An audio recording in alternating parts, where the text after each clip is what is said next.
Okay, welcome back to the Ashish and Ryan Sports and Political Podcast.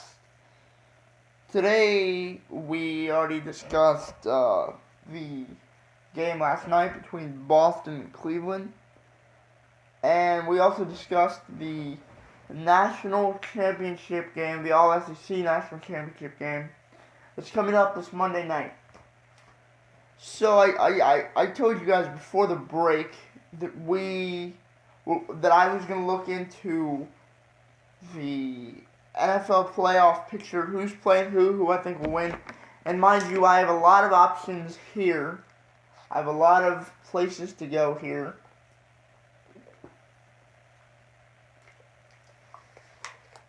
Because of the amount of teams that are in right now. Obviously, this is going to change week by week because I'm going to be wrong. And the teams are going to shrink. And the matchups are going to be more and more important as we go through. So it's going to be a very interesting ride. I think the NFC may seriously have the 1 seed be the 6 seed and the 6 seed be the 1 seed, and we may not know. I think that may happen, but let's get right into it with the AFC playoff picture. The wild card round is this weekend. The Titans play the Chiefs and the Jaguars play the Bills. Let's start with the Jaguars because they're the highest seeded team. So apparently, let me try and pull this up here. But LaShawn McCoy may be ready to go. I don't think he's gonna be 100%. That does not bode well for the Buffalo Bills. He's day to day, and if he's not healthy, okay, they're not winning this game because they will have to pass the ball. The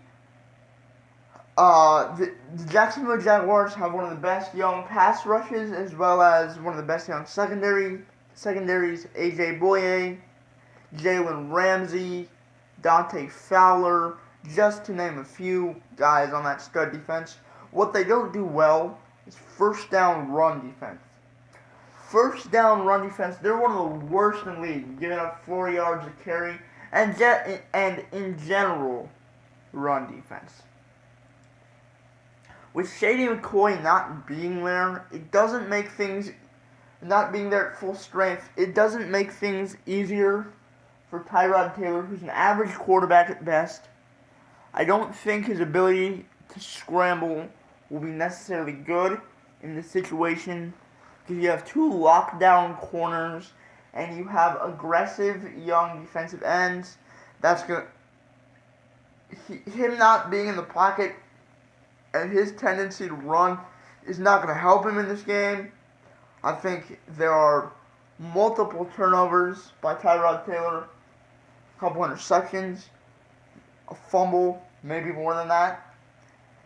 And I think Jacksonville beats Buffalo, but I think it is a much closer game than what I'm making it sound right now because Blake Bortles is not good. He is not a good offensive player at quarterback. Man, for someone to lead your offense and be that bad, I mean, seriously, he's not good. He's becoming his old self, turnover prone. They're not going to be able to score very much. And I think it's simply ball control, field goal offense for Jacksonville. I think they win this game. I think they win it 9-3. It's closer than what you would expect. But because of Blake Bortles, the offensive talent is going to be underutilized. Leonard Fournette, Allen Hurns, They have guys, Julius Thomas. They have guys to throw the ball to. The quarterback is the issue, but I still think they pull it out over a shady-less Buffalo defense. Buffalo offense. The Buffalo defense, tough, physical, but they honestly are not very good. They were really good at the beginning of the year, but they've tapered off ever since that Chargers debacle with Nathan Peterman. And though I think it's going to be close, it shouldn't be that close. It should be rather more. It should be, if you have an average quarterback with Jacksonville, a more wide margin and more clear cut. I think it's going to be close again. 9-3, single digits, one score game. I think Jacksonville pulls it out. The one advantage Buffalo does have in this game, though, is because they're in warm weather, they can maybe expand their offense a little bit more compared to what they're allowed to do in the conditions in Buffalo. But with that defense, man, conditions, no conditions, it's hard to score against them, especially when you don't have individual talent to match up with those individuals that they have. So Jacksonville beats Buffalo. And then on to the next one with Chiefs and the Titans, right? The Chiefs have gotten into a groove. They finally figured out that aggressiveness is actually like a good thing when you have the fastest player in the NFL, Tyreek Hill. The Titans, defensively, not their strong suit. They were able to do things defensively because of how bad Blake Bortles is against Jacksonville. That's how they were able to win that game. I don't think it stands against Kansas City because Alex Smith, say what you want, he's above average in the sense he doesn't make mistakes. Okay? He won't lose a game for you. And he can now win a game for you because you have individual playmakers that can make those big time catches, shake off tackles, run fast, run hard. Kareem Hunt, Travis Kelce, and I just said his name, Tyreek Hill, can make up for the lack of an aggressive Alex Smith using their own talents. So I think the Chiefs are going to score. Marcus Mariota, I did not like him coming out of Oregon. Spread quarterback, can't sit in the pocket, didn't show arm strength, didn't show remarkable arm strength for me. Wasn't allowed to make reads in college. He's going to face a very difficult front along with a decent, if not very good, secondary in Kansas City. In Arrowhead, I don't think it bodes well. He is a great college quarterback. He won't translate to the pros. Honestly, he's translated to the pros better in his first 2 years than I thought he ever would be. So he's proven me wrong to an extent, but I don't think he's going to be that guy. And against that defense, with the kind of weapons Kansas City has on the other side, he's going to have to be that guy. In Arrowhead, cold temperatures, I just don't buy it. I think it's not going to be close. Give me 14-38. Kansas City at home. Alright, so that's your AFC wild card. Let's go to your NFC wild card now with the Rams and the Falcons. So see, this is a very, very interesting game because these two teams, from a talent perspective, are like mirror images of each other. They're a very spread type team, right? With individual playmakers at the wide receiver position: Robert Woods, Cooper Kupp, Julio Jones, Mohamed Sanu, Taylor Gabriel. Then you have the running backs. I think they are going to be very important in the offensive scheme. Todd Gurley and Devontae Freeman for either side. Kevin Coleman to an extent. Devontae Freeman is the lead back. Defensively, not very strong either side. But when you have an offense that can score like that, you don't need to be locked down on the defensive side of the ball. So I give my edge to the Rams for two reasons. Your first game is at home, number one. Number two, because Atlanta is not a big scoring team, they're middle of the pack in terms of actually putting the ball in the end zone, right? And with a front that includes Robert Quinn and Aaron Donald, I think they're going to harass Matt Ryan all day. He's mobile, but he's not mobile enough to get away from those guys. I think it's going to be close because you have Julio Jones, you have Devontae Freeman. Again, individuals make plays regardless of what you do, as long as you call plays for them. And they're going to make plays. Devontae Freeman is going to make plays. Julio Jones is going to make plays. I think they score more than they usually do, but one too many times, I think that Aaron Donald and Robert Quinn are going to force Matt Ryan into a critical mistake late in LA, home crowd, confidence booster for your young quarterback. I think it's not going to be. Atlanta is not going to continue and get their revenge for their Super Bowl loss or avenge it at all. I think it's going to be a very close game, a very high-scoring game. But in the end, the Rams' defense, shockingly, led by their two studs up front, will create pressure in the face of Matt Ryan, force a late interception, and that'll be the end of it. I think the Rams offensively will be able to do what they want with Atlanta. They have a very creative play caller. In terms of secondary-wise, they're not very good. Atlanta is.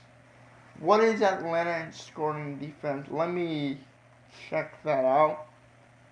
1 second. I think that when you add in the fact that Todd Gurley may make that front wear down, he's gonna wear down that front trying to tackle him. He's gonna wear down those linebackers. At the end of the game, Jared Goff will be able to make plays because that front will be worn down, and they're gonna score a lot of points because of it. Atlanta defensive rating. What are they? I imagine they're down there. I don't think they're high up. But I still. You're confident in individual playmakers. I think that's why this is close. But they're 15th in points. 8th in passing yards. They're 6th in passing yards, and they're 13th in rushing yards.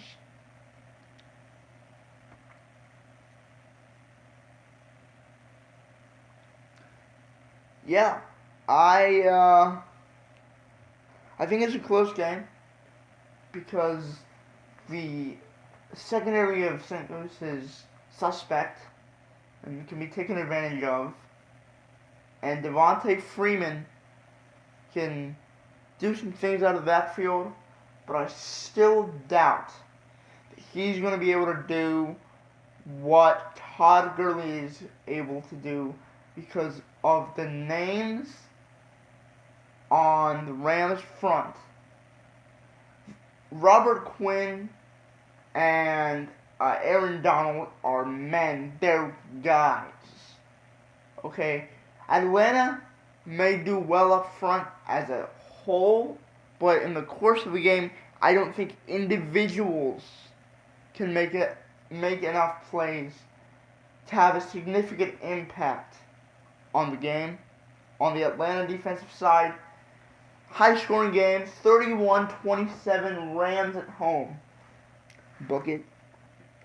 Okay, so now we have the Steelers playing. Steelers will play Jacksonville, and the Chiefs will play New England. New England beats Kansas City because Kansas City was very conservative against New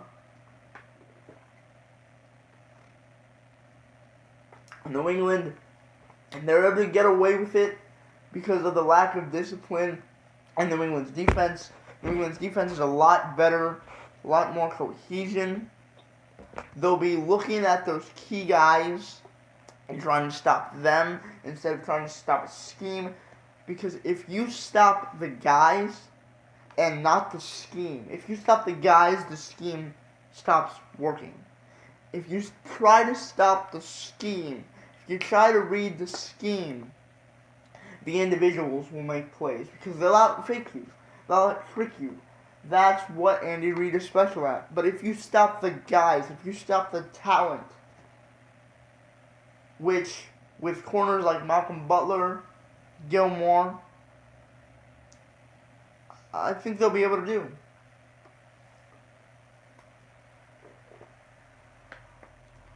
I think they'll be able to do that.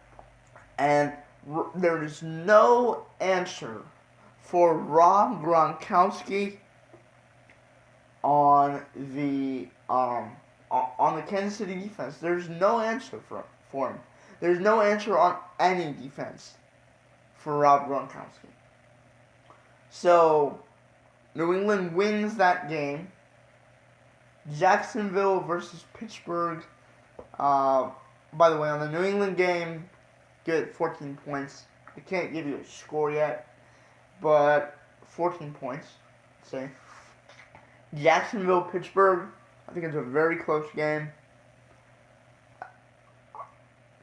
Because of the lack of just specific talent on the secondary of Pittsburgh, I think Blake Bortles may be able to do some things. Joe Hayden's old.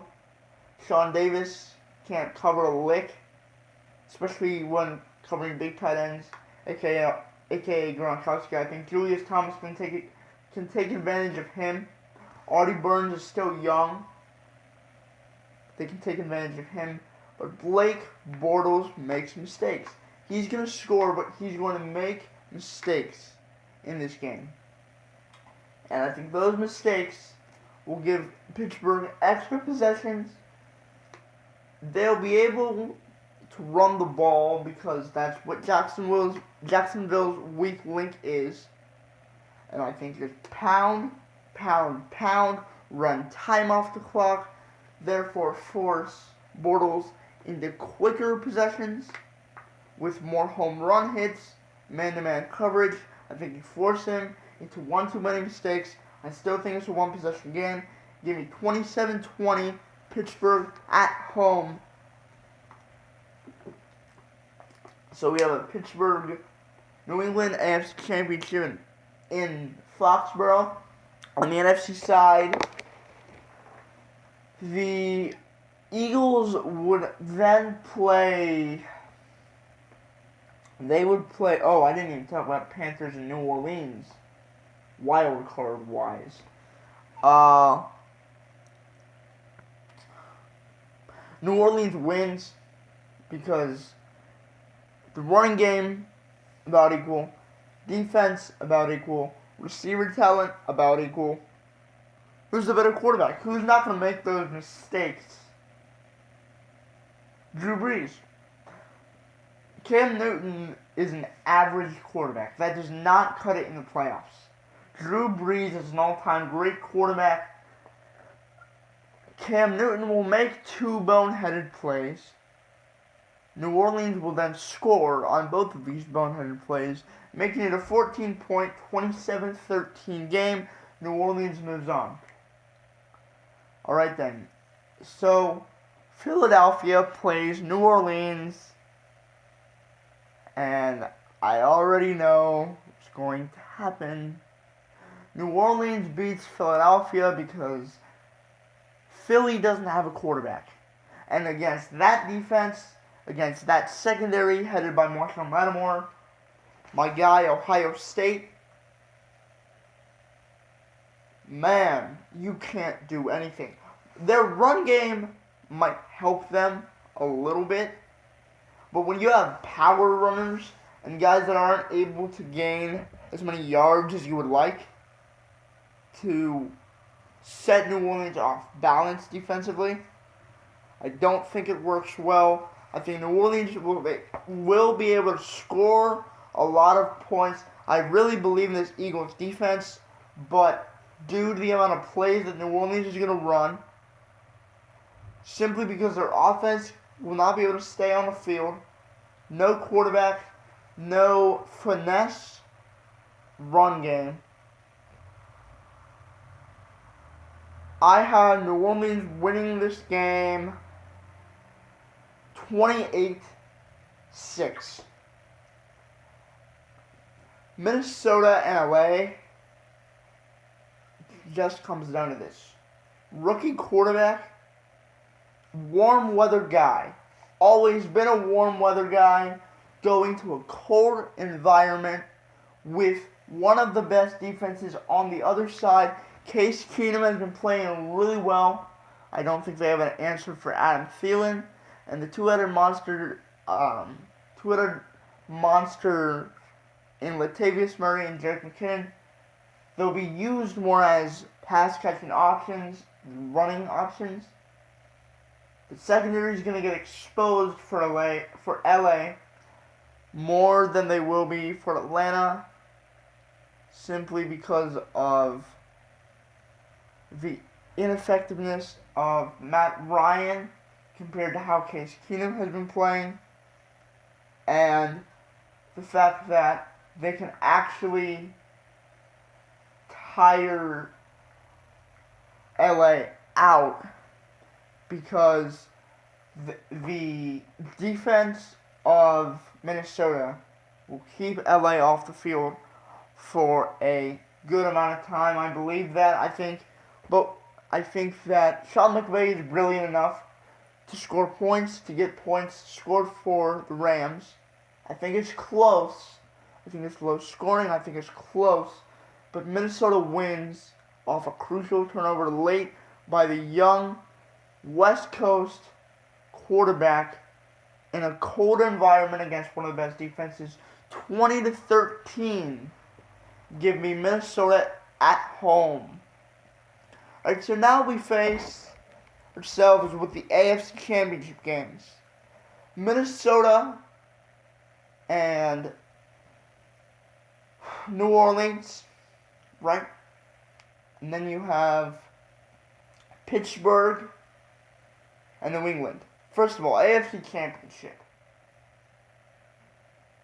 When Joe Hayden gets back and actually is able to guard Gronkowski, and Sean Davis is able to play safety instead of man-to-man cover corner, I think Pittsburgh gets that game in Foxborough.